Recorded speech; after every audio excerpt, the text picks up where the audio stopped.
你有后悔从政吗？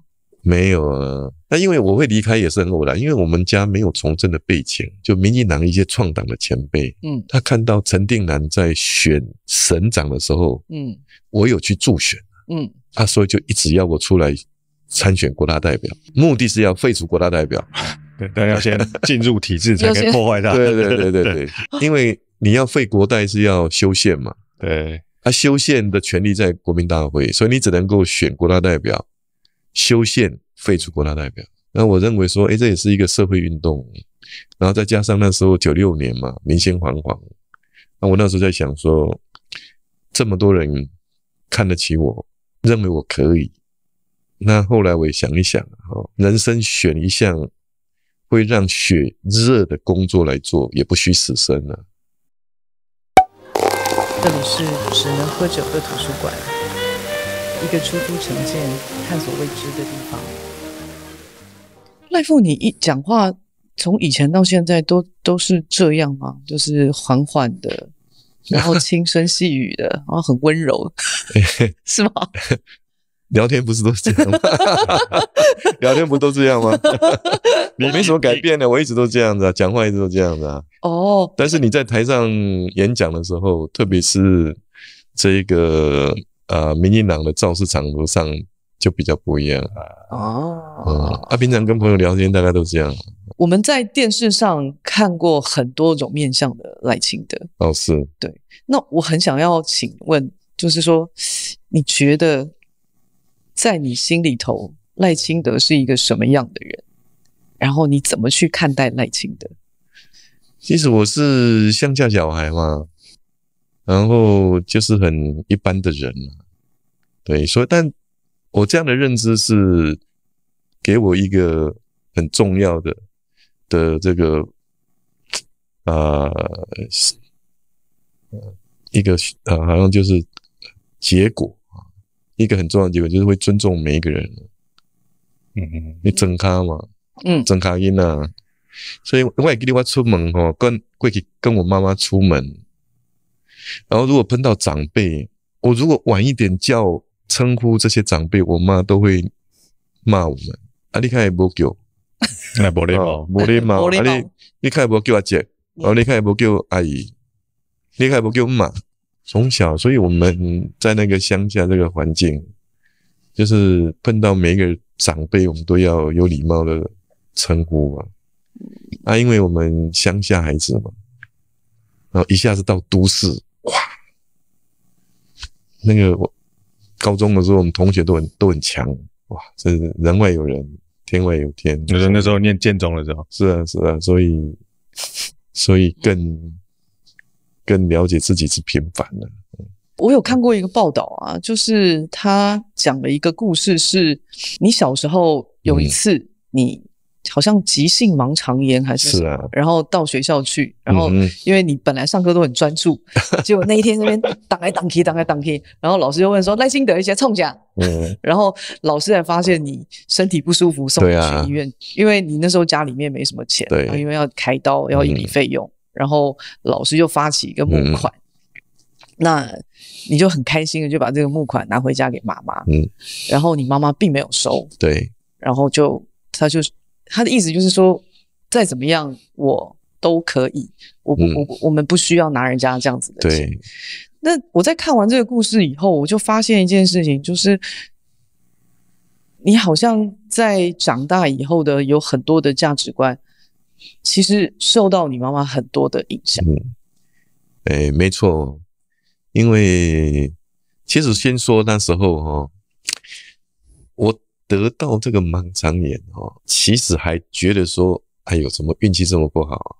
就医师诊断是盲肠炎，然后想到说，哇，这可能要花不少钱。所以当我们老师跟同学募款，基本上我还蛮高兴的，因为我们老师就放在一个信封里面，那我很高兴就带回去给我妈。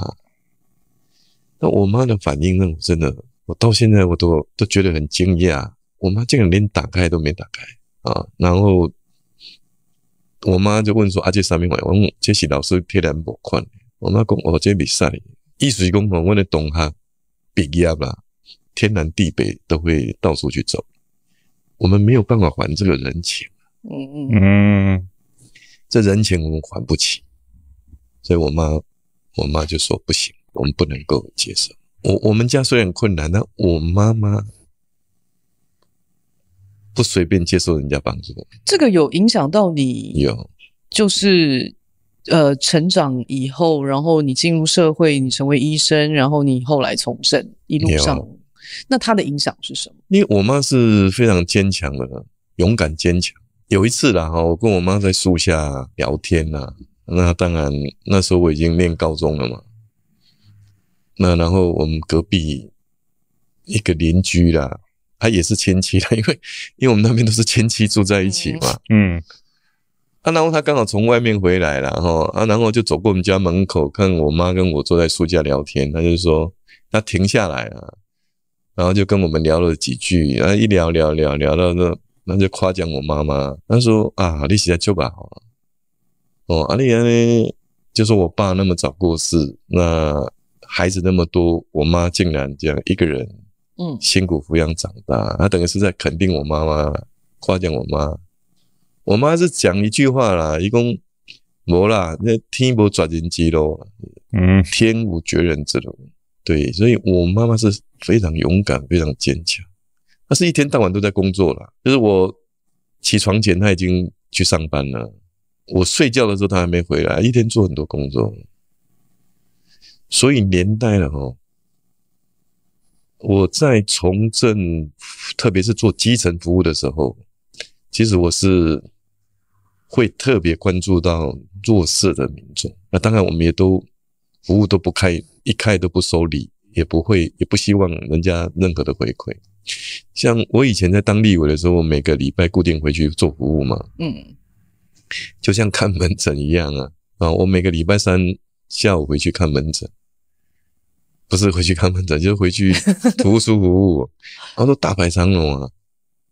然后有一些嘛，因为你要知道乡下人是很热情啊，他也炸物件来，那我还是没有跟他收了啊。那有时候这民众会很泄气的，是讲啊，这我家己种的，家己饲的，这哪要紧？我讲袂使的啦，因为较侪人啊，大家误会啦，误会讲，是不是爱送物件，我才有法度好好甲服务，所以我们一开都不收礼物。他们可能只是想说，我都家己种的，你吃看买啊，是嘞。出比隔壁呢，对，是啊，那另外还有一个也非常特别，我非常感谢台南市民。我从国代表到立委，总共15年了，我也没有在送东西，就是喜宴我没有在包红包。然后如果说有民众家里有丧事发讣文给我们也没有在包白包，我们甚至连送花都没有如果是喜宴，我们就送中堂，那中堂比较便宜，纸做的中堂。然后如果是丧事，我们就送这个挽联。我如果有空，我一定去；我如果没空，就我们服务处的人员去。然后社区里长或者是工会办活动，我也没有在送礼物。比如中秋节、端午节、重阳节。甚至春节那办活动我都没有在送结果台南市民也可以接受我。我想问一下，像这样的个性是有办法交朋友的吗？就是交那种很熟识或者是从很小一起长大的不多啦没有，因为就几个聊得来的，但是都是比较年轻的时候认识的，然后就是他比高中啦、大学啦，或是在从政期间认识的，但当然都可以聊啦，因为你要知道，从政之后认识的人，他们也常常都很忙也不是只有我们忙，别人也会很忙。但是我们一看啦，就是说大家都是虽然不常见面、不常聊天，但是彼此都是好朋友。我选举的时候，他们一定大力帮忙。那他们如果有需要我服务的时候，我也一定是全力以赴。所以我跟台南市民的关系就是这样子。像我刚刚讲到那个社区他们办活动很好玩欸。比如说里长或是社区发展协会理事长办重阳节好了，那我只有人去了，我2串交空手去，然后呢，其他的人就是民意代表或者是政府的官员，他们会送礼物嘛。像那个里长或是社区发展协会理事长，他看到我去，他们都很高兴，那我都欢迎我就讲话，讲完我要离开了嘛。有时候他们会说：“赖医师你先慢走一下，你来摸菜一下。”但是我跟他说：“摸菜，我没有送啊。”他说：“没有关系，好，议长没有来，你来摸他的礼物这样或者是市长没有来你来摸他的礼物这样。”他们对我都很好了，所以因为我那时候在当立委的时候就想说，因为收入才多少嘛。我今天如果送花了鲜花或是花圈花篮，一年大概要100万以上。哇 ！Oh my god！ 因为当个立委很多红白帖。对，那我没有能力负担了，所以我就一概都不做这样。然后我把钱省下来请助理，服务这样。对，那我也没有能力去送礼物，就没有，他们也可以接受。我想请问一下赖副，你在年轻的时候啊，譬如说大学毕业的时候，对，你有迷惘过吗？譬如说要毕业吧，我被揍下。我碰到这个情况比较少了，比较少，因为我一直都想要当医生。当医生的好像都没什么。从小就想要当医生。大学毕业的时候，如果有迷惘，是说我要不要重考？因为我念台大复健系嘛，那也在医院实习，然后后来去当兵。那退伍的时候，刚好美国就是有一个连锁医院 Goldwater， Goldwater Hospital 来台湾招募物理治疗师跟职能治疗师当时缺少。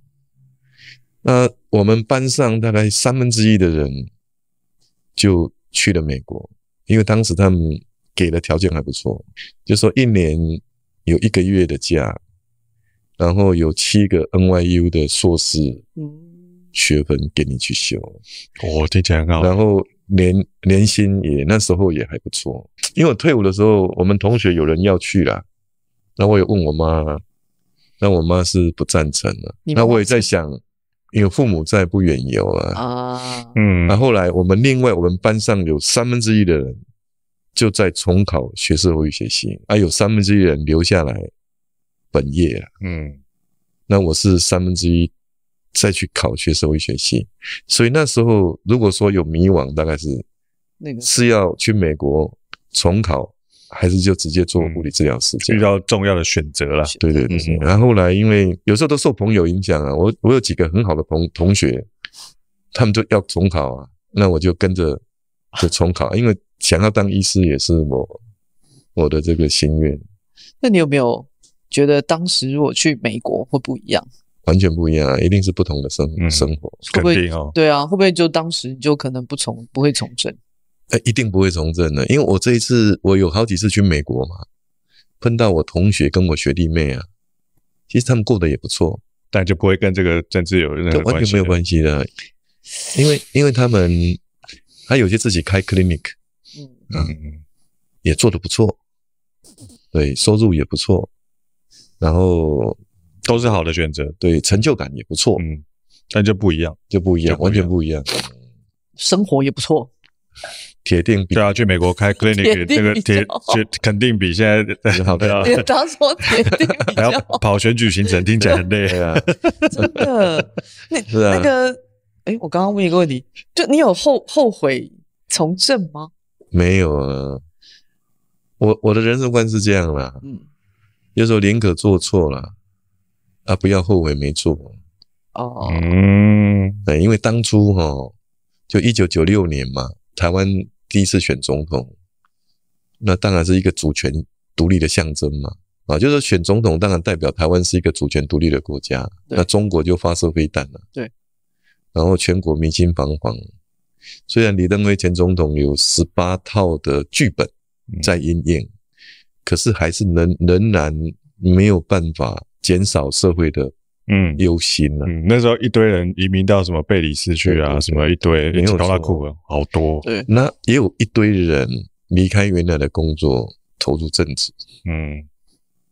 有些人是离开老师啊，有些离开检察官、法官，各行各业。我是离开医师的工作。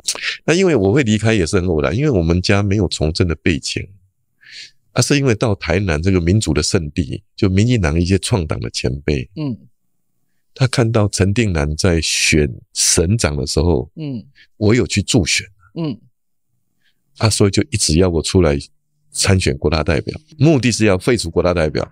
对，但要先进入体制才可以破坏它。对，因为你要废国代是要修宪嘛。对，修宪的权利在国民大会，所以你只能够选国大代表，修宪废除国大代表。那我认为说，这也是一个社会运动。然后再加上那时候96年嘛，民心惶惶。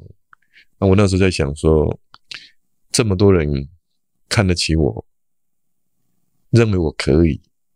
那后来我也想一想，人生选一项会让血热的工作来做，也不虚此生啊。所以我就毅然决然的就走入政治这个工作。可是当医生本来就是你一直以来很坚定的想法，没有错。然后你就放弃了。对，我完全放弃。对啊，这个当医生如果是很小就立志当医生，应该是这一辈子都就是想当医生啊。但是那个情况，因为美丽岛事件，全国民主运动风起云涌，然后再加上96年飞弹危机，然后有一群人就这样子不断的鼓励你因为我那时候在医院服务嘛，我是成大医院的总医师他们有空就来找我，然后不断的游说这样子。那我婉拒的理由都是小我啦，人生没有这个规划啦。但是呢，他们希望我做的事情都是大我。后来我就决定，好吧，如果你们认为我可以在台湾需要的时候扮演角色，那我就出来这样。但我那时候也不是那么肯定说我这样的做是对的，我是有热情所以有一次我拜访到一个教会，西安教会的一位兄弟，那我就请教他了，他肯定我了，他说我很勇敢，愿意放弃医师的工作，来投入政治改革。那我坦白跟他讲说，其实我也不确定我这个做法是对的。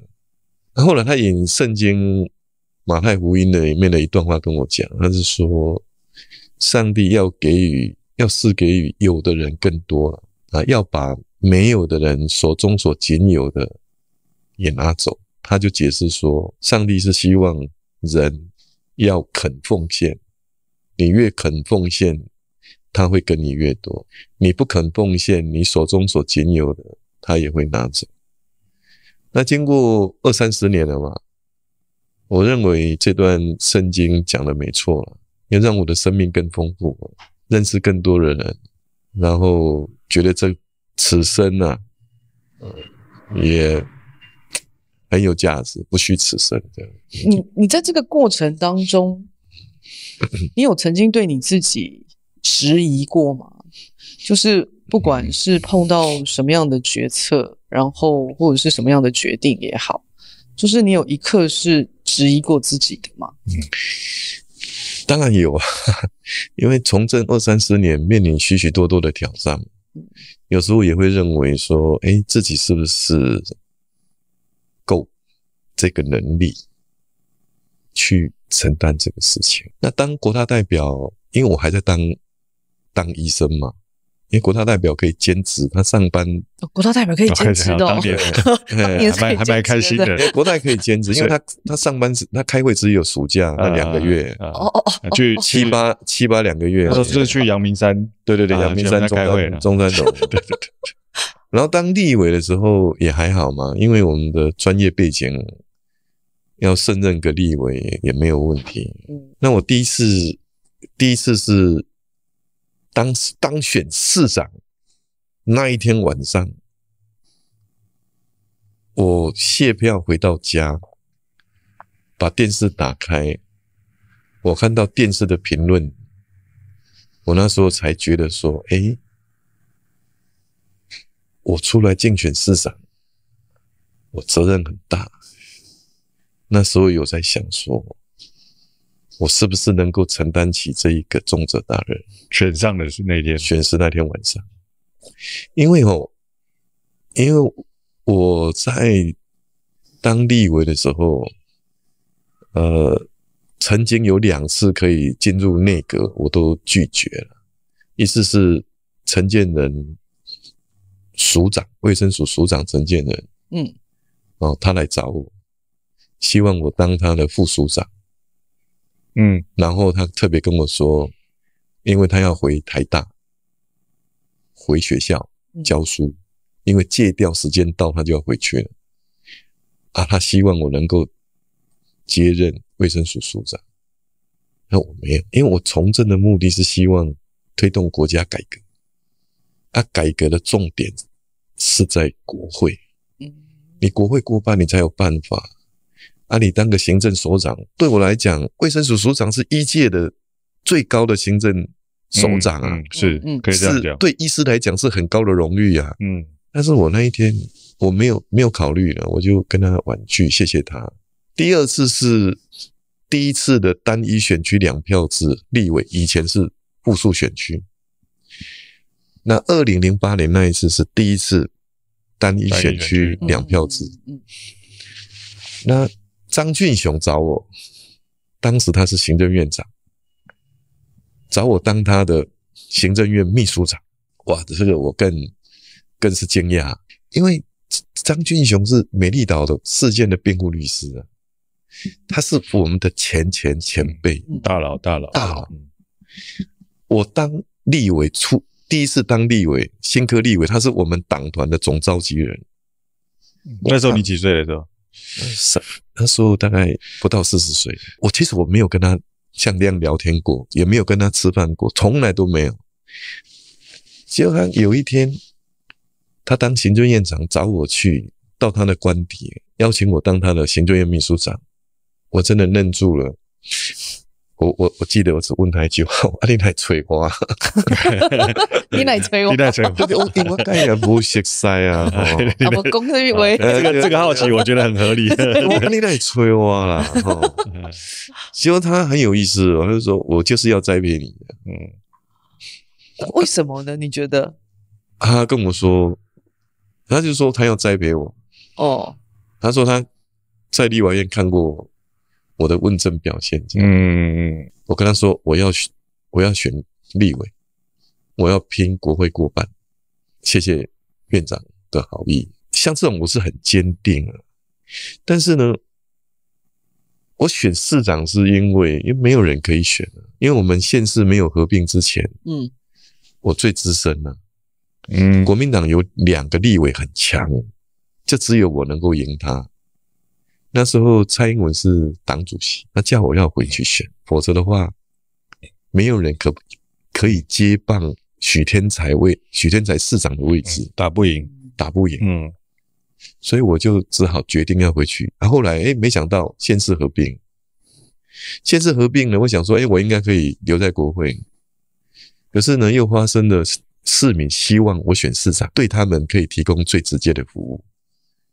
还有一位老先生，我在一场喜宴里面碰到，他在门口等我，我致辞完祝贺新人致辞完毕要离开，他在门口等我。那这对我来讲是生活的日常了，我以为他要反映事情，所以我就从口袋里面掏出记事本想到记一下。结果他跟我讲什么？他说他语带不悦啦。语带不悦？他说听讲你没被过选市长啊。想给呀。我讲我讲你上什么代志吗？他讲报纸写讲你没被选啊，你要做丹东山的副手。我讲没啦，那是当馆长他的期待啦，然后丢一句话给我，伊讲我已经你毋捌我啦，我已经支持你足久啊，你若无选起你，我以后连立委都无要支持你。威胁哦，怎么这么凶？这么凶啊！这个也是让我很意外，意外了。我就好吧，我就下去初选，在不看好之下，后来我初选我赢了啊，就是这样走啊，所以一直到当选卸完票那一天晚上，我在家里看电视，县市合并，近200万人的生活，我要去负责。哦，这个压力很大。哦，对，我那时候未来我的工作表现会影响近200万人的生活。哦，这听起来压力很大。当医生门诊一天也不过最多可能100个，了不起。对，了不起。要名医才有100个。对，50个就很厉害。所以你说，有没有迷惘过？有，那一次是最迷惘。后来我能够想的就是把工作做好，所以我那时候就找团队。就是说苏焕智县长。台南县好的局处首长，我拜托他们留下来帮我。许天才市长，他的团队好的，我拜托他留下来帮我。不足的地方，我从台北找人，从行政院里面各部会去找人，组成一个非常专业的团队。还是需要团队，用人为才。我意思就是说，要求我们同仁不能够高高在上，用政府管理民间的立场，而是大家要平起平坐，共同合作，推动台南市的经济发展。然后我也设了4个城市发展目标：文化首都、低碳城市、科技新城、观光乐园。当时的我从行政院副秘书长就是陈美玲。陈副秘书长，请他来当我的台南市政府的秘书长，他非常专业他有行政专才，也有法律专业。他以前也是国发会的主委，后来我当院长的时候，请他当国发会主委，做蛮多地方创生相关的东西。是。我们在他的这个协助之下，我们拟定了台南市发展的10大旗舰计划，然后根据这些计划。去推动台南市的建设。你觉得改革是孤独的吗？一定的，要不怕得罪人呢？要不怕得罪人，而且很有可能会有很多人骂你，不管你做什么。而且也会有一些反扑啊，像好比说我第一任市长，我解决了小型工程款。因为那时候每一个议员都有500万可以发给人，他自己可以决定怎么做。但我认为这是钱在这浪费了。为什么？因为我在竞选市长的时候，初选结束，竞选市长的时候到善化一个地方，那里长看到我去就很高兴，因为我是要去那附近的一座庙参拜。里长很高兴在那边迎接我，带我去看一个厕所，那个厕所只盖一半，也就是一个外壳，那也没有小便池，什么都没有。他跟我说，我当选市长可不可以把厕所盖完毕？那我说，那你这个厕所怎么会盖一半呢？然后他跟我说，他们当地的议员每一年有500万，给了他好像是200万还多少钱，没有办法盖完。我说，这个钱就浪费了。如果我不收拾，这个钱就浪费了。另外我们也看到山区就是因为有土石流嘛，所以要有挡土墙嘛之类的。结果呢，只做你们家的，旁边没做，那也没用啊，没用。为什么？你是议员的庄脚啊，然后你不是啊 ，Hank 你是，所以我就做你们家就做的比较好啊。Tim 你不是，所以你们家就没做你们家是邻居土石流下来，也是一样会到你家来嘛，到 Hank 你家来嘛。我那个钱都浪费了，所以我当市长第一任我就把这个取消，而且那不是500万他们那时候在野联盟，就国民党、民进党以外，还有一个5党籍组成的5党联盟那时候为首的一位议员因为时间过了，我就不要点他的名字。他要求我一个议员1年要给1500万啊，我不可能，因为县市合并，百废待举，然后又没什么钱。你想想看哦，那1年就要7亿元，然后4年就要近30亿。我30亿我可以做多少事情？所以我坚持不要。然后这个后来我市长我当然连任是很顺利嘛，因为我市长我也没有设总部，没有插旗子，没有宣传车，没有看板，也没有造势活动，全部什么都没有了。我就当我的市长继续做，就票开出来我是 72.9%， 72.9%， 对不对？这个有史以来最高票的，表示大家是有期待的。对，好，可是议场选举的时候，我们就输掉了。为什么？因为反复啊，因为在我的治理之下，议员就完全没有办法得到好处啊！你看那个小型工程款，你 Google 一下啊，发生在台北县、新竹县，还有几个县市，议员拿这个配合款，然后去贪污的，有很多案例耶。其中一个案例，我举个例子来讲，好比说假设我有500万，我来找 Hank， 你是学校的校长，那我就跟你说，你的图书馆的这个书籍啊，我来出钱给你。那你校长，你当然议员要帮忙，你很高兴啊。可是书从哪里来？是从 Tim 你那边来的，就你打几折卖给我，打1折卖给我，就是用商呀，书的价格定价100块，你只拿10块，因为那些书对你来讲是没有用的书，堆积在仓库的书，所以我拿到学校去，我可以拿8成9成的回扣。这事情发生过，议员因为回扣小型工程款或是配合款的回扣被起诉被判刑的有不少案例。那更严重的是什么？钱浪费了另外一个，我做了一个临时人员一律考试。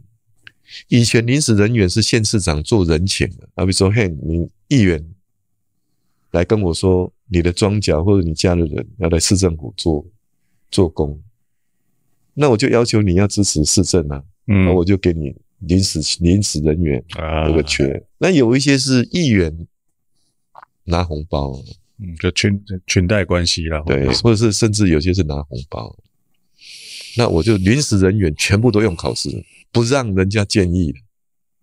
我记得我市政会议宣布之后，议员来抗议，他说：“那这样我们议员作假的。”他意思就是说，临时人员本来就是议员在建议的，所以我变配合款也没有，然后呢，临时人员的建议权也没有。他们当然反弹很大，所以在第2次议长选举的时候，当然这个他们就集结很强，就是反扑嘛，反扑。所以刚刚讲说会不会碰到改革，会不会碰到阻力？会啊，会啊。但是也因为我坚持这样嘛，临时人员也感觉到荣幸了。他很珍惜来到市政府上班了，所以很用心。我曾经在议会的时候，一个议员质询，把我们一个局处首长叫起来骂。那我觉得那个议员骂的实在没有道理，那我就起来替这个局处首长解围啦。但是议员就市长你不知道啦市长你接下来我是针对您搞定。那后来他质询结束，我就问说为什么呢？那为什么在质询这个事情呢？然后那个局处首长跟我说是因为他有管理一个临时人员表现不佳，他给他管理，然后给他这什么记生界之类的啦，或者考绩答疑啊，所以议员就出面。那议员就借其他的题目，就刁他，来刁他。所以我那时候就想说，哇，这个临时人员，如果让议员推荐，第一个专业不够，第二个敬业不足，第三个还会出现红包文化，对，所以我就干脆全部都用考的，全部都用考试的，而且还入围，对，局处首长出题目的入围，然后呢，这个考完之后，这个入选的临时人员，我去跟他讲话，我跟他说，你们完全是靠自己考进台南市政府，欢迎你们，你们只要好好做就好了。如果你们过程中有去拜托任何人，那个都没有发挥效果。这样才比较公平啊，我觉得。对，这样才比较公平，才不会是什么隔壁王大婶的儿子，或者谁，你知道？对，我连区公所的区长，也都是用，对啊，用遴选的。这个在做政府，我觉得有一个很困难的事情是，就是你自己不贪污，你希望你底下人不贪污。但当你管的人越来越多的时候，你好像很难管到所有人都不贪污。其实也可以耶，没有办法100%，但是接近了。我举个例子讲为了要清廉勤政，第一个我跟台南地检署合作，就是我们每一年我们地检署的检察长会率领乡岳检察官、乡岳主任检察官、主任检察官来台南市政府跟我们开会。那我会请我们的这个政风室主任相关人员一起出席。那谁在现场听呢？第一个就是有来台南市政府投标的厂商，还有台南市的采购人员，台南市政府的采购人员。那我们要让他们知道如果有任何人在你们执行工程的过程当中去跟你们要钱，或是要各种资源，你们可以打电话找检察官，也可以找政风室。那我跟这些厂商讲，你们如果把工作好好做，等于是帮台南市一个很大的忙。而且我也跟他们承诺，你们的工程馆做到哪里，我们钱就付到哪里。不能拖。对，然后招标的时候是检察官，地检署派一个检察官，在现场，特别是就是几亿元以上的重大工程，数目小的就没有了大的检察官要在场，那我都会派，因为假设是水利署的工程、治水工程，或者是公务局的开辟马路的工程，遴选委员就因为你工程谁有厂商来投标嘛，那你一定要有一个遴选委员会嘛。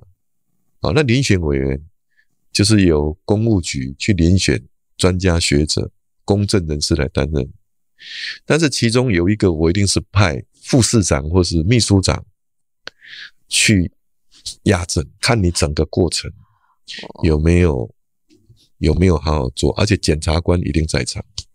你知道我们每次看那种政治剧啊，然后你知道不是我没有看政治剧，你就会看到那个主角通常都是很有理想的进入这个从政，但是因为他的心里面都会希望他是要来改革的，可是因为改革你必须要走到某一个位置，你才有更多的权利才能够去改革，所以在这个爬到那个地方去的这个路上，他会有很多不得不，或者是会有很多委屈，甚至可能有很多的牺牲，或者很多的妥协。对，所以在你的从政的路上有吗？我觉得台湾社会很了不起，就是他提供了一个愿意好好做事、勇于改革的人机会。像我刚刚讲的，我那个在台南市政府推动的都是重大改革，影响许许多多人的既得利益，不管是取消小型工程款、配合款，或是临时人员一律考试，然后呢，重要的工程我们一定有检察官在场。我举个例子，我们路平因为我当市长之前，台南市的路不平是重大民怨之一所以我就找地检署合作，因为我要做路平，要给市民一条安全回家的路。结果我详细了解之后，你知道碰到多少个关卡？第一个，来投标的厂商你要有柏油才可以，你拿得到柏油，你才可以来投标啊。哦，所以就掌握在能不能来投标，就掌握在少数人身上。所以柏油是很难拿的东西的。对，因为有一个团体在掌握柏油。第二个以前台南县市都一样，就是说，好比说你是管线单位，你是台电，Hang 你是台电，那 Tin 你是自来水公司，你们有时候要买管线嘛？对。那你挖了之后，你就缴钱给台南市政府自己去重铺了。那一年大概有5亿多元，可是呢，市政府常常球员兼裁判没有好好拨所以你常常看到路都不平，没有多久之后铺了又坏了，铺了又挖。我光这个事情我们做了几个重要的决定。第一个就是地检署，我跟地检署一起开记者会，向社会宣告，就是说任何要来具备资格来投标的这个厂商，如果有人借由掌握柏油来影响投标的话，检察官一定会介入调查，先把那个掌握柏油的黑手给拿掉。也就是说，你只要具备了铺路的这个营造公司的资格，你要拿到柏油，不是像以前那么困难。让自由竞争可以产生。那第二个呢，我跟管线单位讲，我不要你们的钱你们自己挖自己补，但是我给你一个条件，就是只能够有色差，不能有高低差。高低差容易累残，可以有色差，只能色差有不能高，我就只有这个原则。第三个呢，由检察官去抽查，检察官就去查你铺的到底好不好，有没有高低差？检察官什么时候要去查？要查哪一条路，他要挖几个洞，我都不知道。但是他们自己去作业，把结果交给台南市政府。那因为有一些路是真的年久失修坏了，我们台南市政府要自己去铺嘛，重铺。我也是比较秉持这样的做法，所以我们大概做了，我一年大概编5亿元嘛。台南市政府因为经费也不多，我们编5亿元，然后呢，也利用那个水利署，因为要做污水下水道，所以他们路面要重铺嘛，就各种中央的资源结合起来，所以我们大概不到3年，台南市的路面的评比是全台湾最平的。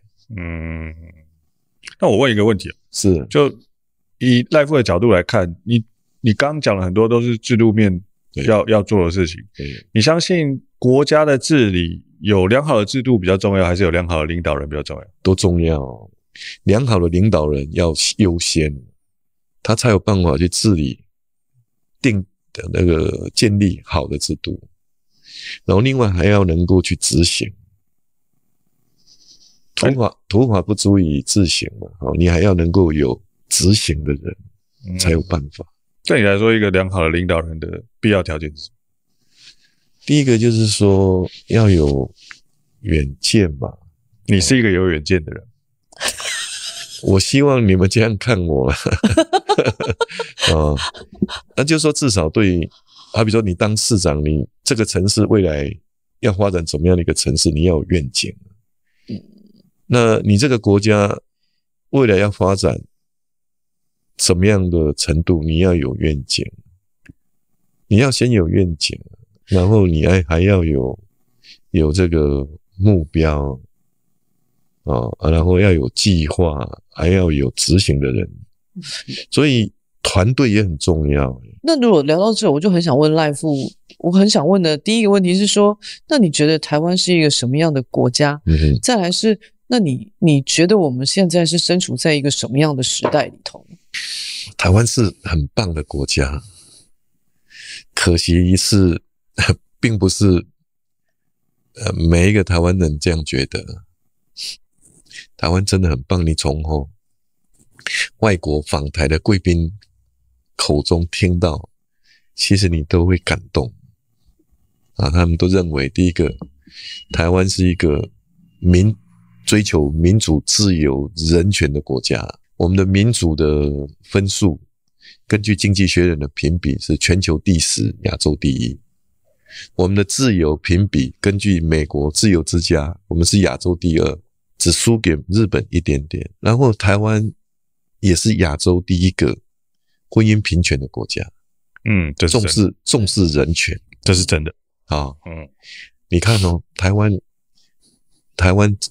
很有爱心，台湾人很有爱心。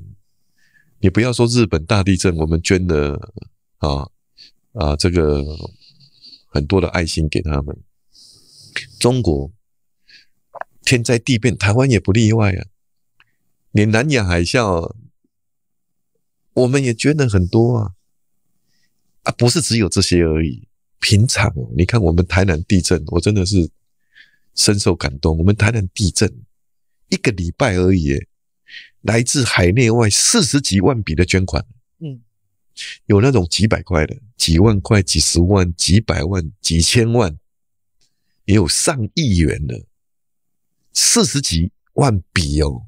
我赶快开记者会说够了，不用再捐给我们哦，因为我们评估过，我们大概20几亿就够了，现在已经超过了。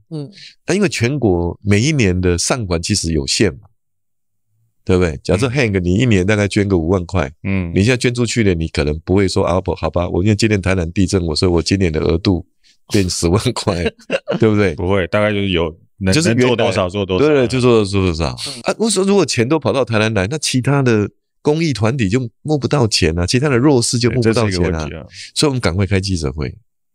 台湾你看这么有爱心，民主自由，重视人权治安当然最近发生一些事情，民众就是相当有意见，这是政府要努力。然后另外你看我们这几年来我们的那个产业经济也相当令国际社会肯定。像半导体，我们的 IC 设计市占率是全球 24.3%。像联发科啦这些 IC 设计。那我们的晶圆制造，大家所熟悉的台积电或者是力积电等等，总共加起来，我们大概占全球 60% 几耶。封装测试像日月光很出名嘛占全球50几%。然后先进制程，半导体的先进制程，我们占全球 90%。而且未来全球智慧化的时代，智慧生活、智慧家庭、智慧交通、智慧旅游、智慧制造，然后呢智慧城市智慧国家等等，什么都智慧化，什么都需要半导体。所以换句话说，未来全球化的时代因为台湾的科技产业很强，半导体 ICT 产业很强，还有我们的基础工业也很强，精密机械很强，所以未来台湾的经济发展会立于不败之地。全球产业链重组又提供了台湾机会。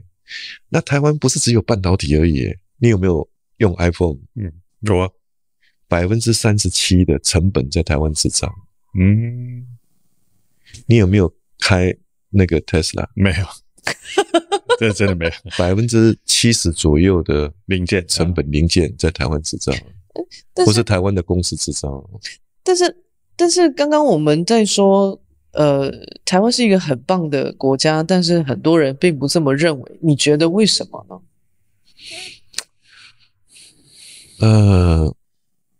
为什么？这是个好问题啦我是觉得民主社会每一个人都有权利批判政府对，可以说政府的好，也可以说政府不好了。就是说他讲的对也好，讲的错也好，这个是民主社会，人民有资格也有权利批判政府，那政府就是要接受。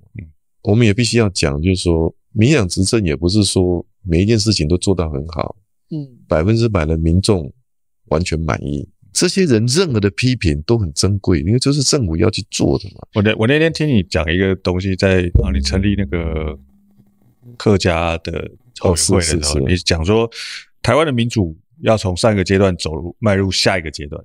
那我想问的是，上一个阶段是什么东西？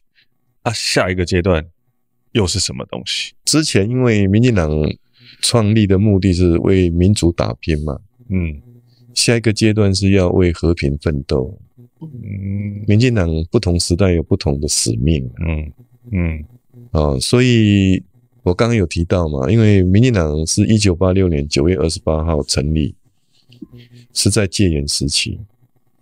当时是国民党专制独裁的统治，所以民进党是结合台湾社会的力量，勇敢的，推动民主改革，然后一路上也得到人民的支持，共同打破党禁暴禁，然后废除宪法100条，终结全球最长的戒严令，然后争取到100%的言论自由。另一方面呢，又推动国会全面改选、总统直选，所以台湾的民主自由才有今天的进步。可是现在我们面对的是中国的威胁所以我们民进党必须要调整，除了持续深化民主之外，下一个阶段民进党的使命就是为和平奋斗。那民进党在这个过程当中，它渐渐变成一个保守党了。执政之后他的行为上可能会变这个样子。为什么？因为他可能会去兼顾各方的立场，倒不是说他有什么私利的考量因为你要知道在野党嘛，在野党的时候，在野党就是可以持一个角度，但是执政是当家，社会上多元的声音他都要听。时间一久，社会上的人，特别是年轻人会认为你的执政保守，改革的力道变弱，对，然后就希望改变。所以你刚刚讲的这一点是没有错，所以民进党必须要持续不断的去注意社会的意见，然后应该要革新就要革新。当初你进国会目的就是为了要觉得国会过半才有办法改革，对，没错。那国会过半，然后结果你又跑到后来当了行政院长，对，就被立法委员骂的那个人，对。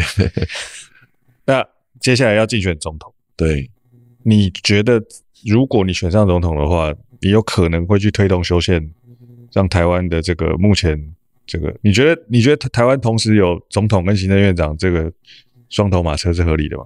是这样的因为刚刚我当过国大代表，对，所以对宪政的原理多少有花一些功夫去研究所以我可以分享我的看法就是我们必须要弄清楚宪政体制基本上在国际上有几个主流意见，是主流制度，总统制、内阁制，还有双首长制。是那总统制代表性的国家就是美国嘛，就是有总统参众议院对，然后三权分立，行政、立法、司法，三权分立，互相制衡所以总统是到国会做国情咨文，他们是有参众两院，这一个阁员部会首长是接受听证会，这个是就总统要负责嘛？对，这个是总统制的国家啦。对，那内阁制的代表就是英国，最原始就是英国。然后我们比较熟悉的国家就是日本。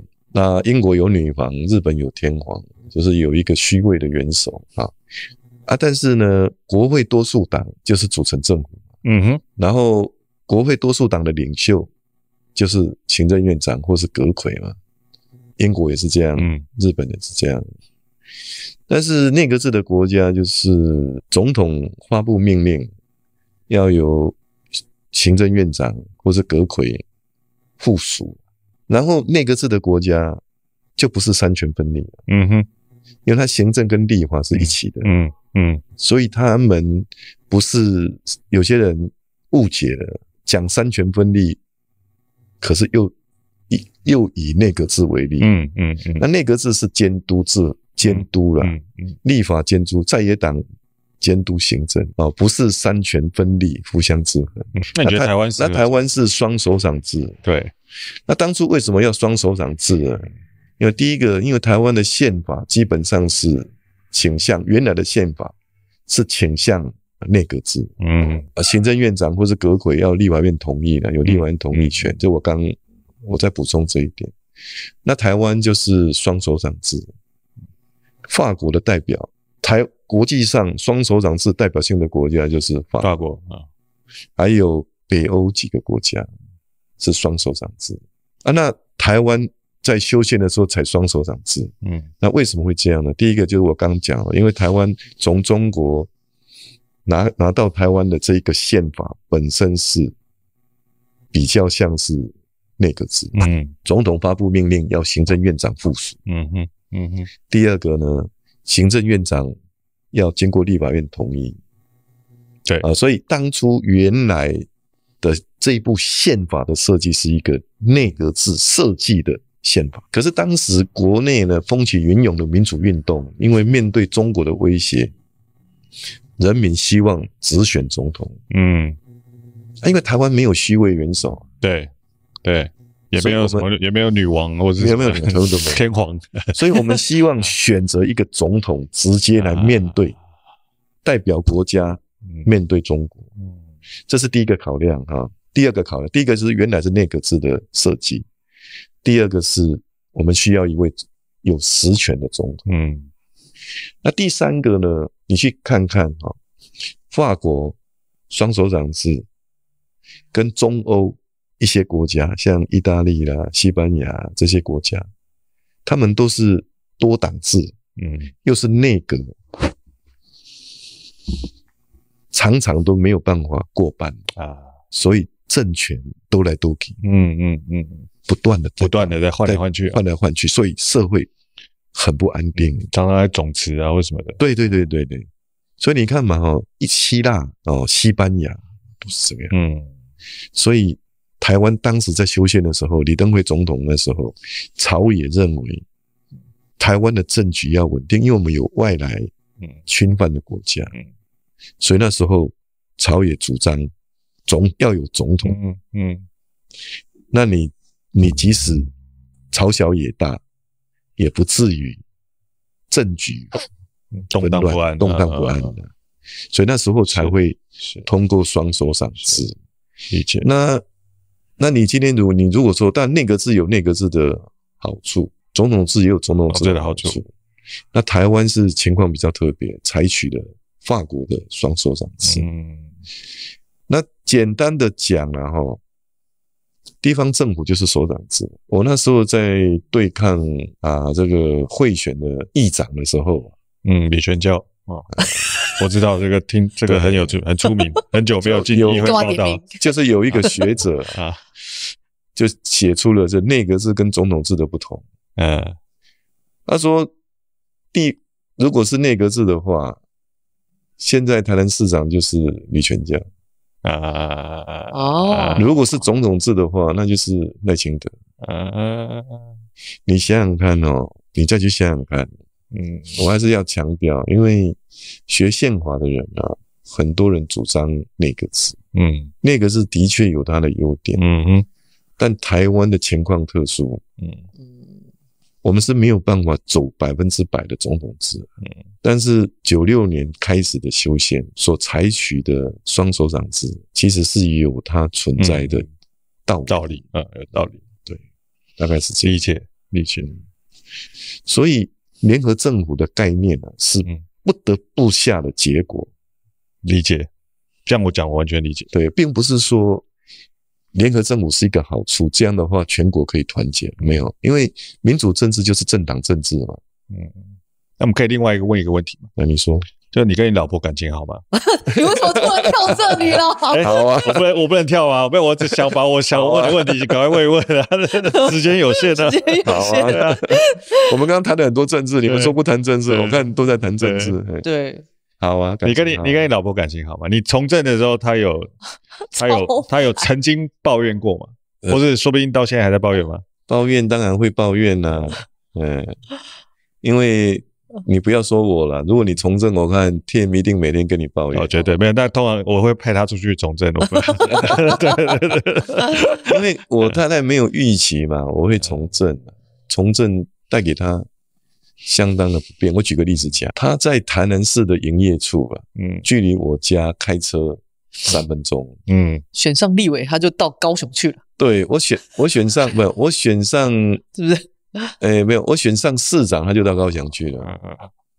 我当院长啊，他就退休，半退休，提早退休啊，所以他是有抱怨呐，就是说我为什么会从政？那后来他也发现说，我有很认真的在从事政治这个工作，然后也帮助了不少人。你一直坚持在这一条路上，是因为你有理想，还是因为你有欲望？哪一个比较多？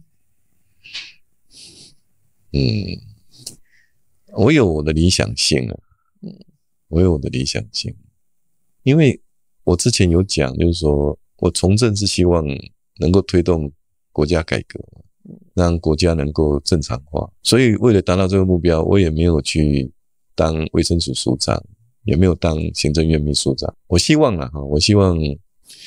这些理想在台湾社会有更多人能够理解，支持之下能够逐步完成，在民主的道路上持续壮大台湾，让台湾赢得国际社会的尊敬，让台湾人民生活在这块土地上能够安居乐业，年轻人可以看见希望，壮年人可以实现梦想，老年人可以拥有幸福，弱势者也可以得到照顾，热血和平有尊严的国家，让国际社会能够尊重。就是我们不需要为了说我是台湾人还是中国人，因为这在民进党创党的时候，这个问题就解决了。你只要认同台湾，你就是台湾人。但我觉得这个问题其实根本已经不存在了，因为其实我们如果有的话是刻意挑衅，就很像台湾如果是一个人的话，我们实实在在是有呼吸的一个人啊，是我们只是没身份证而已。对，可能某个程度上是这样，也不是没有身份证，是联合国没有有些地方不给我们认定而已。对，因为主要是因为分歧啊，少数人持不同意见就你要知道，因为台湾社会还是有主张统一的人特别经过几十年的努力，其实国际社会是称羡台湾的我刚刚也提到民主自由人权的指数所以基本上整体上看起来台湾相较许许多的国家，我们表现不差，然后在未来我们只要团结合作，我们会更好我对未来的台湾是相当具有信心，而且我也非常有信心，因为我们在地震跟台风的次数方面，我们在全球也是领先的。我们在这么困苦的环境下面，对不对？我们都可以活成这样，我们算是很厉害的。我顺着 Hank 这样讲这段话在讲，你看嘛这几百年来我们的先民要碰到台风，碰到地震，碰到毒蛇猛兽，其实我们的 DNA 都留着不怕困难的这种基因，所以台湾民主是经过淬炼过的民主，真的是这样。谢谢你们谢谢赖普先生，谢谢 Hank， 谢谢 Tim， 很开心，多谢，感恩。